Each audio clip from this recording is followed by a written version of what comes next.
So now we are going to study about resistance welding. So resistance welding सिर्फ इतना ही है इस resistance welding में, जितना मैं बताऊंगा उतना ही है. So first of all, resistance welding में करंट बहुत हाई मैग्नीट्यूड का होता है, मतलब बहुत हाई मैग्नीट्यूड की, जैसे 10,000 एम्पियर्स. और रेजिस्टेंस वेल्डिंग के सवाल जो भी है वो मेल्टिंग वाले, ये सब कॉमन सेंस से बनेंगे. थोड़ा सा कॉमन सेंस होगा तो क्वेश्चंस बन जाएंगे और हमें पता चल जाएगा क्वेश्चन कैसे बनते हैं. इसलिए फार्मूले की ज़्यादा लोड लेने की कोई ज़रूरत नहीं. तो हम बात करते हैं कैसा होता है रेजिस्टेंस वेल्डिंग. ये है resistance spot welding. Spot welding वो दो यहाँ पे रख के खट से मार के वो करती है. तो इससे क्या होगा, पहले होगा क्या, लेट्स डिफाइन समथिंग. इसमें से करंट फ्लो कर रहा है सर्किट में से, और यहाँ पे दो मेटल प्लेट रखी हुई. दो मेटल प्लेट का एक रेजिस्टेंस होगा. तो जब इस वायर को इनसे जो करंट इनसे जब पास करवाया जाएगा तो क्या होगा, हीट जनरेट होगी. हीट जनरेट होगी तो वो इस मेटल के पोर्शंस को मेल्ट करेगी.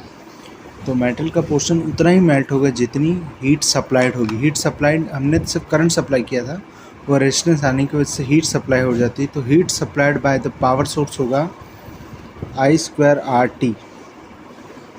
I²RT ये जूल में आएगा, क्योंकि टी आ गया ना, टाइम आ गया. पर सेकंड से सेकंड काट के जूल में आंसर आ गया. वरना I²R जूल होता है, जो है वॉट होता है. वॉट यानी जूल पर सेकंड इंटू सेकंड जूल. तो करंट की वजह से इतना जो हीट इस पोर्शन को मिलेगी. अब इस पोर्शन को हीट चाहिए कितनी,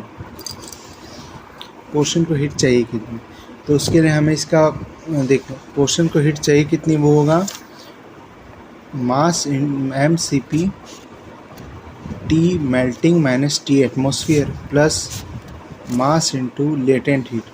मतलब पिघला हुआ स्टेट में रखना है तो लेटेंट ml भी आएगा. अगर इन सब की वैल्यू नहीं दी रहती मेल्टिंग और इन सब की, तो सिर्फ हीट रिक्वायर्ड फॉर मेल्टिंग सिर्फ इतना ही मानेंगे, क्योंकि अगर ये दिया नहीं तो कुछ ले भी नहीं सकते. तो इसके लिए पहले हम इसका CP तो दिया रहेगा, TM दिया रहेगा, TA दिया रहेगा, L दिया रहेगा, क्योंकि हम निकाल नहीं सकते. मास कितना मेल्ट करवाना है या होगा. समझ लीजिए consider it as a cylinder. तो सिलेंडर का एक होगा डायमीटर, एक होगी हाइट. तो इसे नगट बोलते हैं. Volume of nugget is equal to π/4 dn²hn. dn diameter of nugget, hn height of nugget. Diameter of nugget is not equal to diameter of electrode. Important point. Either the diameter of the nugget is given, or if not given, you have to find it by empirical formula, which is diameter of nugget is equal to 6√T.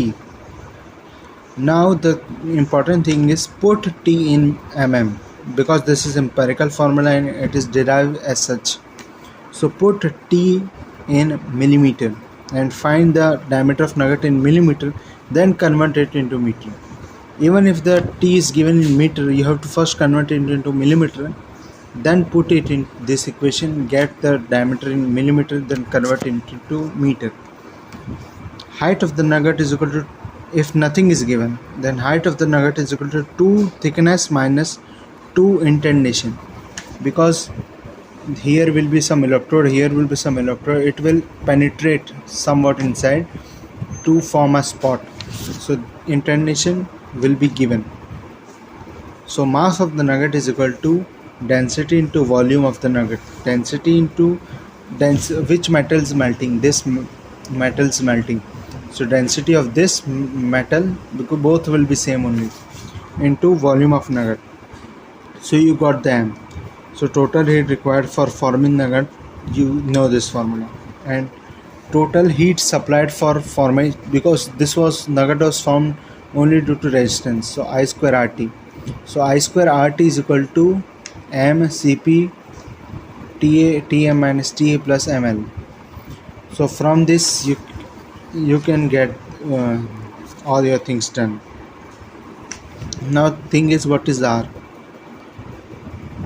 R is the resistance, contact resistance when the two metal melts. There will be of course a resistance. Resistance will be everywhere. Electrode meeting this metal meeting the other metal, electrode meeting this other metal. But this resistance and this resistance are negligible compared to this resistance. So R is contact resistance when the two metal meets. So this was the definition of R. Now sometimes the efficiency are given: heat melting efficiency, heat transfer efficiency and melting efficiency. From the terms you can understand what they want to say, but from our perspective we will also define it.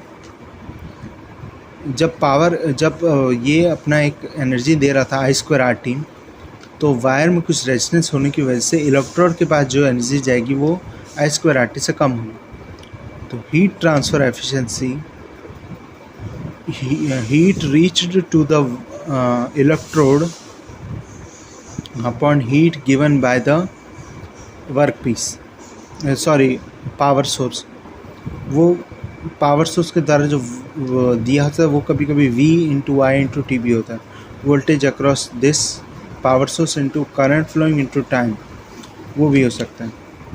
और melting efficiency होगी. अब इसके पास आ गई, इसने इसको अब रुक एक सेकेंड. हीट ट्रांसफ़र एफिशिएंसी, जो मेटल तक पहुंचेगी हीट, बहुत अच्छे लॉस होकर मेटल तक जो हीट पहुंचेगी वो होगी हीट जो वर्कपीस तक पहुंची upon heat supplied by power source. Melting efficiency है हीट जो मेल्टिंग के लिए काम आई. मतलब हीट क्या समझ लो, ये 100 जूल भेजा है इसको, पर मेटल को सिर्फ 80 चाहिए, तो मेल्टिंग एफिशिएंसी होगी 80/100. हीट जो मेल्टिंग के लिए काम आई upon heat supplied by power source. तो ये हो गया melting efficiency. Now the same from different perspective is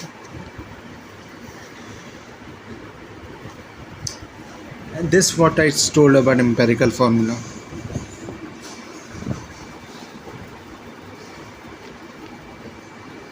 And melting efficiency is heat required for melting upon heat supplied. Yes, heat required upon heat supplied.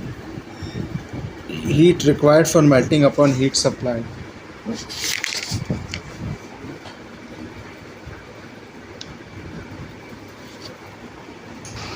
Now once again seeing the definition of heat transfer efficiency and melting efficiency. Heat transfer efficiency, जितनी heat work piece तक पहुंची upon जितना heat वो power source दे रहा था I²RT. Melting efficiency, जितनी heat is required for melting upon heat supplied by the power source I²RT. ये हो मेल्टिंग एफिशिएंसी. अगर दोनों की वैल्यू नहीं दी है तो इनको 100% मानने का मतलब जितनी हीट दी है उतनी मेल्टिंग के काम आ रही है, और जितनी हमने शुरुआत में दी थी उतनी वर्क पीस तक भी पहुंच रही है. But you can understand by common sense, so there is no need to panic about this. Now there is one important thing about butt joint. जब दो उसमें बट जॉइंट में होते हैं जैसे कि ऐसे, और उनको मिलाना हो तो कितना इलेक्ट्रोड को पिघलाना पड़ेगा, इसका area, cross section area into this distance, इतने को पिघलाना पड़ेगा, तब बनेगा अपना ये जॉइंट बनेगा. और ये आएगी कहाँ से हीट? I²RT से. तो I²RT is equal to density into volume, जितना पिघला इंटू वही कितने बाकी जो फॉर्मूला था वही. एंड टू एंड जॉइनिंग के लिए यही अभी जो बोला उसी के लिए यही.